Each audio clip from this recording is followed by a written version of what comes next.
Kitzur Shulchan Aruch, Siman Kuf Yud, Siman 110, Halacha Zayin, the seventh halacha. Going further in our production of the isa, of the dough, that will ultimately become our matzah. The halacha starts, Im nafal socha isa, eza davar charav. If it were to fall into the isa, into the dough, as we're working it, eza davar charav, any sort of davar charav, any sort of thing that is spicy or sharp, that can be reckoned to lend some sort of heat or into the dough, or to introduce some sort of unknown into the dough. Kagon, for example, melech, salt, o tavlin, or some sort of spice, o sirchai, or lime.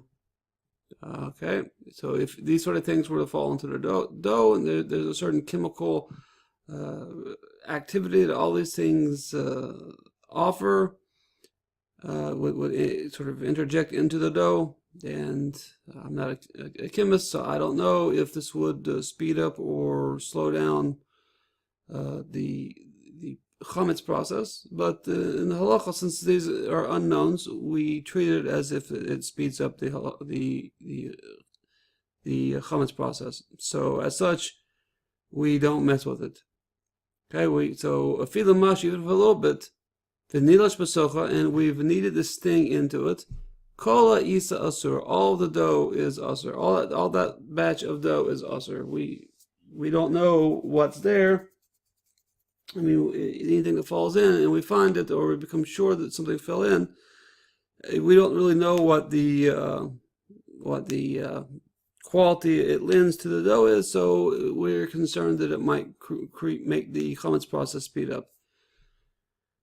And why is it asur? Here's what we're afraid of: mishum the mischamemas sham, that this lye or spice or whatever is going to warm up there.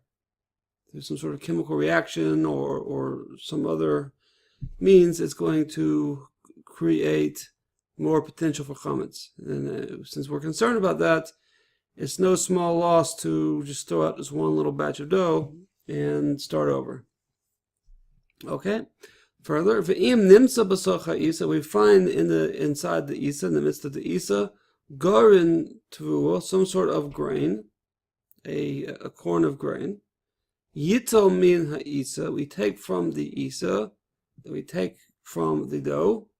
Ka'ave etzba saviv ha'gorin, we take a finger's width from around the grain.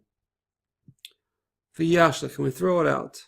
V'yashar mutter, and the remaining dough is mutter.